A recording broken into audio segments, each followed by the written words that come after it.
오순절이 되어서 그들은 모두 한 곳에 모여 있었다.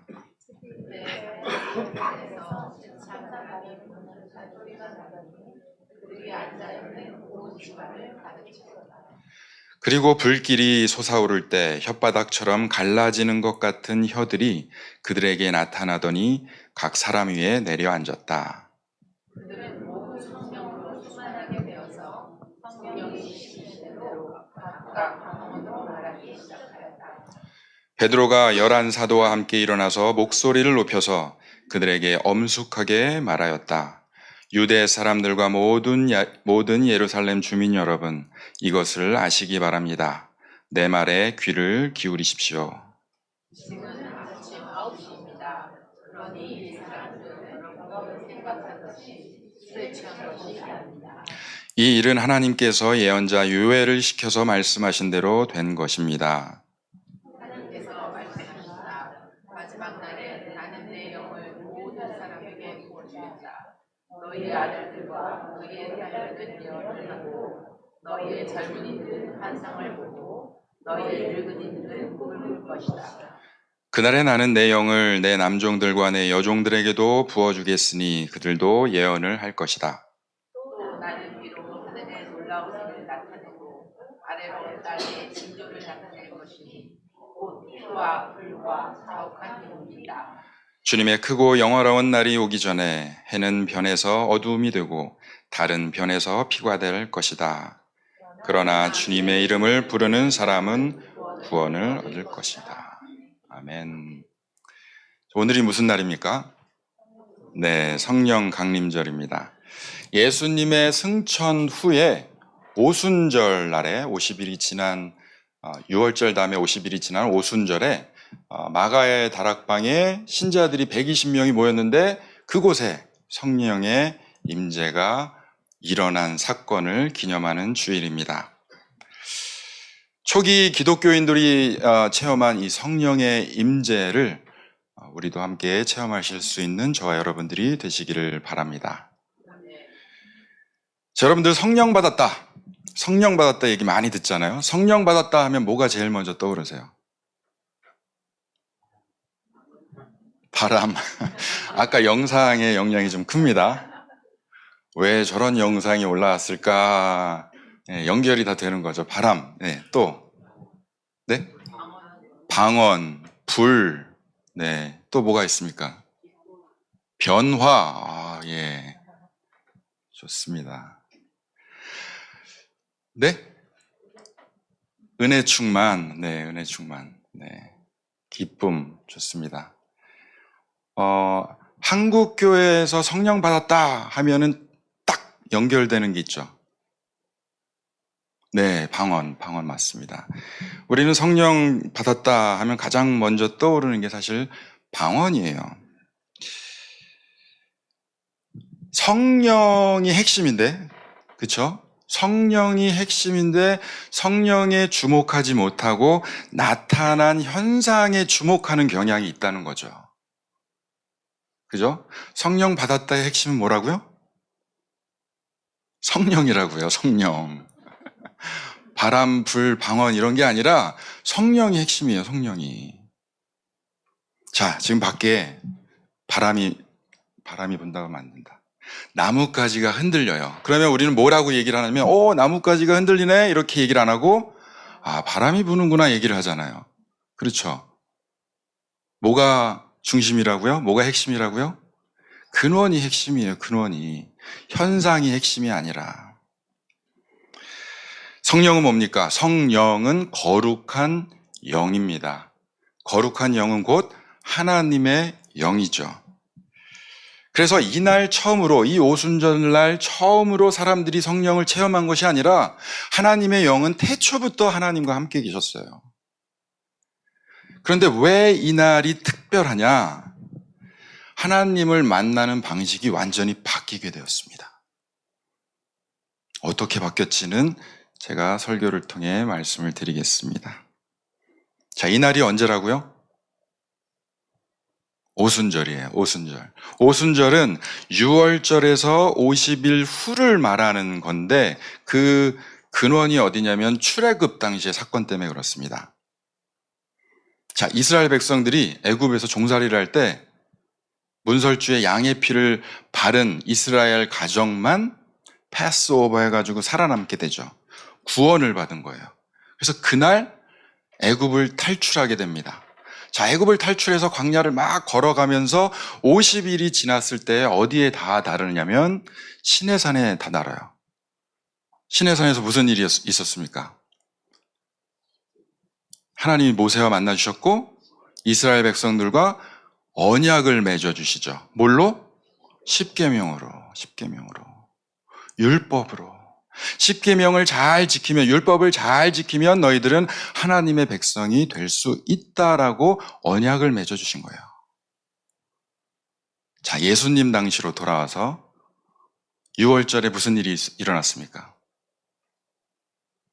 예수님께서 십자가에 달려 돌아가셨죠.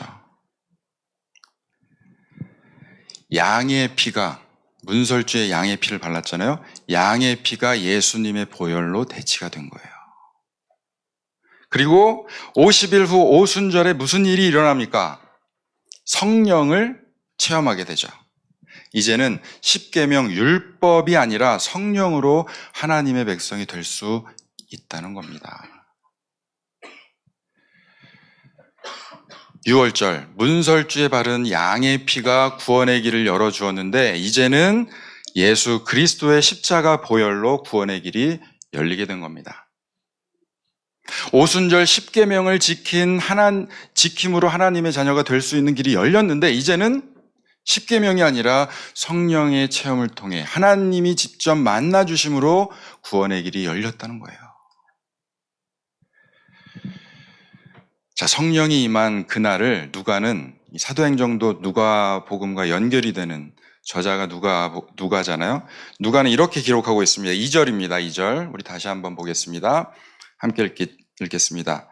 그때에 갑자기 하늘에서 세찬 바람이 부는 듯한 소리가 나더니 그들이 앉아있는 온 집안을 가득 채웠다. 3절입니다.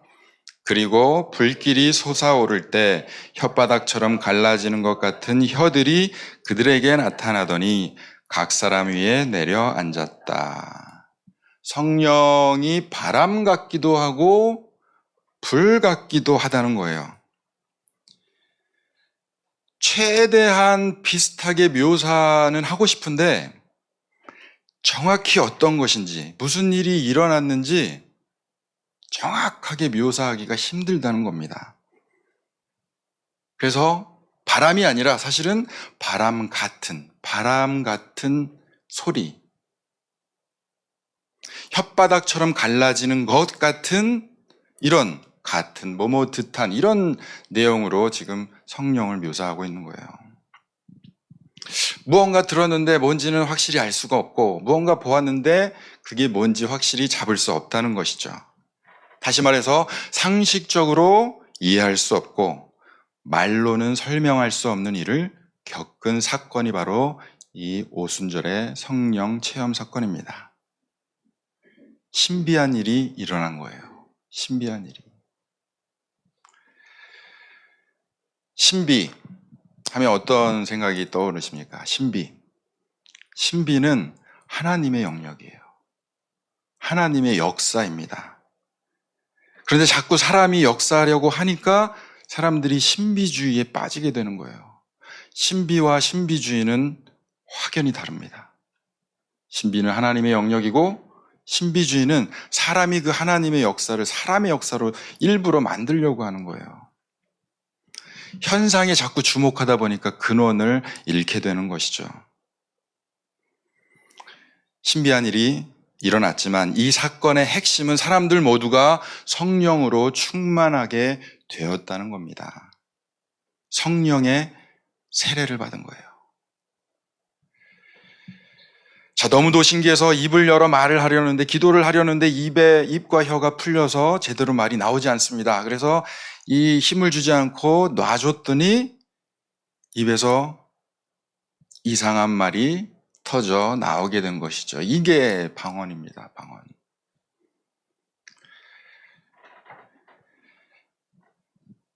그런데 대부분의 기독교인들은 방언을 하지 못하면 성령을 받지 못한 거라고 생각을 하게 되죠.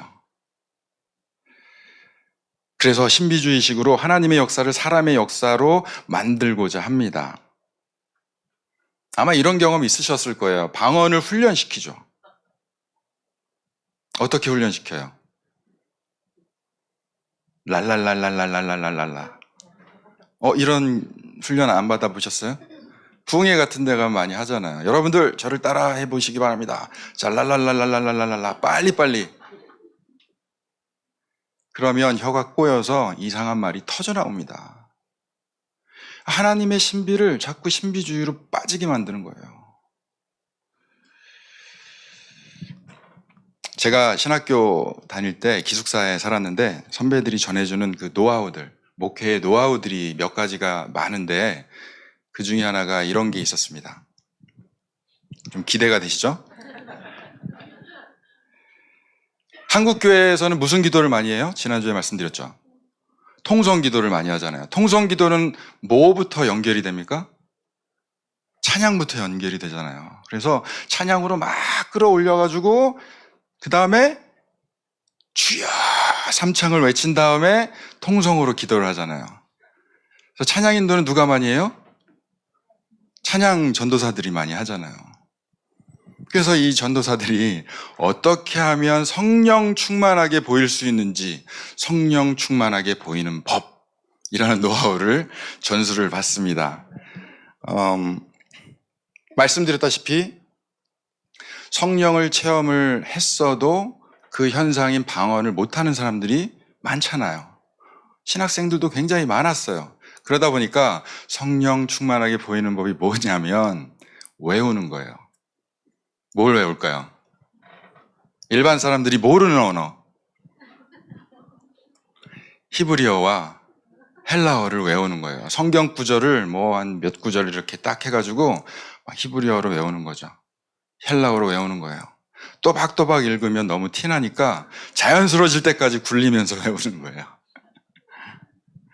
저는 뭐 찬양의 은사가 없기 때문에 찬양 전도사로 사역을 안 했습니다. 그리고 다행스럽게 하나님께서 방언의 은사를 주셔서 그렇게 외울 필요가 없었는데 우스개로 그렇게 진짜 한 사람이 있는지 없는지는 모르겠지만 그런 노하우들이 전해져 내려왔습니다. 신비의 영역을 신비주의로 깎아내리지 않았으면 좋겠어요. 흔들리는 나무를 보면서 바람을 생각해야 되는데 사람의 힘으로 나무를 흔들려고 하지 않았으면 좋겠어요. 자, 당시로 돌아가서 지금 사람들은 불과 2달 사이에 엄청난 일을 겪은 겁니다. 예수님이 십자가에 달려 돌아가셨죠. 예수님이 부활하셨습니다. 그리고 예수님이 승천하셨어요. 인간의 상식을 벗어난 일들이 연거푸 일어난 거예요. 사람들이 제정신이겠습니까? 도무지 믿기 힘든 일들의 연속이라 감당하기가 힘들었을 겁니다. 그런데 그 마무리가 뭐냐? 그 감당하기 힘든 일들을 다 겪으면서 그 마무리가 뭐냐? 바로 성령 체험인 거예요. 성령 체험. 하나님이 영으로 사람들과 직접 만나 주신 겁니다. 힘들어하지 마라. 두려워하지 마라. 내가 너와 함께 하겠다. 직접 만나 주신 하나님의 선물이 바로 성령이십니다. 자, 이 사건을 계기로 사람들은 변화를 겪게 됩니다. 변화하게 되었어요. 원래는 예수님 없이 우리가 어떻게 살아갈까? 이제는 우리의 신앙을 누가 인도해 줄까? 혹시나 예수님을 믿었다가 잡혀가면 어떻게 하나? 두려움에 숨어 지낼 수도 있었던 사람들입니다. 그런데 이 사람들이 어떤 일이 일어나요? 이 사람들에게? 세상으로 나가서 복음을 증거하기 시작합니다. 성령을 체험한 다음에 방 안에 갇혀서 예배만 드린 게 아니에요. 방언만 외친 게 아닙니다. 세상으로 나가서 복음을 증거하기 시작한 거예요. 예수님이 없는 시대에 예수님처럼 따라 살아갈 수 있도록 성령께서 인도해 주신 줄 믿습니다. 숨어 있지 않고 두려워하지 않고 담대하게 예수님처럼 복음을 전하는 그 사람들의 눈빛을 한번 상상해 보세요. 사실 이 사건이 없었다면 우리에게까지 이 기독교가 전해지지 않았을 수도 있습니다. 그래서 오순절의 열매는 뭐냐면 방언이 아니라 성령이에요, 성령. 누구나 성령의 임재를 경험할 수 있게 된 겁니다. 누구나 구원의 길이 열렸고 누구나 하나님의 자녀가 되는 권세를 얻게 된 것입니다. 이게 바로 성령이 주시는 선물이에요. 자, 이 선물은 사람들에게 확신을 줍니다. 하나님의 자녀로 살아갈 수 있는 변화를 겪으면서 변화의 삶을 살아갈 수 있도록 이끌어주게 됩니다. 그리고 생명을 불어넣는 변화의 삶을 살게 하죠. 왜 그렇습니까? 성령은 우리와 만나주시는 하나님의 영이기 때문에 그렇습니다. 하나님의 영이에요. 성경은 이런 성령을 바람에 비유했습니다. 온 우주에 충만하기 때문에 그렇습니다. 특정한 사람, 특출한 사람에게만 임하는 것이 아니라 모든 사람에게 충만하게 다가오시는 하나님의 영이기 때문에 그렇습니다. 그리고 바람의 방향은 사람의 힘으로 바꿀 수가 없어요. 조정할 수가 없습니다. 우리는 성령의 바람에 우리의 삶을 맡겨야 하는 것이죠. 성령의 역사에 우리의 자신을 맡겨드려야 합니다. 하나님의 숨이기 때문에 그렇죠. 이 숨을 불어넣어 아담이 생명이 된 것처럼 우리도 그 숨에 우리 자신을 맡길 때 우리의 생명이 더욱더 하나님의 뜻 가운데 살아나게 될 줄로 믿습니다. 하나님은 이런 우리를 하나님의 신비로 부르고 계십니다. 전에 보지 못했던 하나님의 역사를 보게 하시고 전에 하지 못했던 생명의 역사를 이어가게 하시는 거예요. 17절 말씀입니다. 우리 함께 읽겠습니다. 너희의 아들들과 너희의 딸들은 예언을 하고 너희의 젊은이들은 환상을 보고 너희의 늙은이들은 꿈을 꿀 것이다. 생명을 잃어서 메마르고 시들어버린 삶이 아니라 새로운 신비의 세계로 인도하시겠다는 거예요. 어떤 신비의 세계입니까? 일상에서 우리가 잃어버린 감탄과 감동의 역사를 우리가 경험하며 살아갈 수 있도록 인도해 주시겠다는 거예요. 새로운 변화의 세계를 열어주시겠다는 겁니다. 우리에게 필요한 것은 성령이 그렇게 역사하실 수 있도록 우리의 삶을 이 하나님의 영에게 맡기는 것이죠. 그런데 우리의 자아가 너무 크면 그게 불가능합니다. 우리의 마음을, 우리의 인생을 성령의 역사에 열어두실 수 있는 저와 여러분들이 되시기를 바랍니다. 그러기 위해서는 가만히 있으면 안 되고 끊임없이 기도해야 돼요. 지난주에 기도하는 방법 말씀드렸죠. 그리고 꾸준히 말씀을 좀 읽으시기 바랍니다. 제가 좀이라는 단어를 붙였어요. 말씀을 좀 읽으세요. 그리고 예배의 정성을 다하시고 관계하는 사람에게 사랑의 언어를 사용할 수 있기를 바랍니다. 그럴 때 성령께서 우리와 함께 하십니다. 보이지 않는 손길로 우리를 보이는 하나님의 자녀로 변화시켜 주십니다. 이런 신비한 세계로 초대하시는 성령의 충만한 역사가 저와 여러분들에게 함께 하시길 간절히 축원합니다.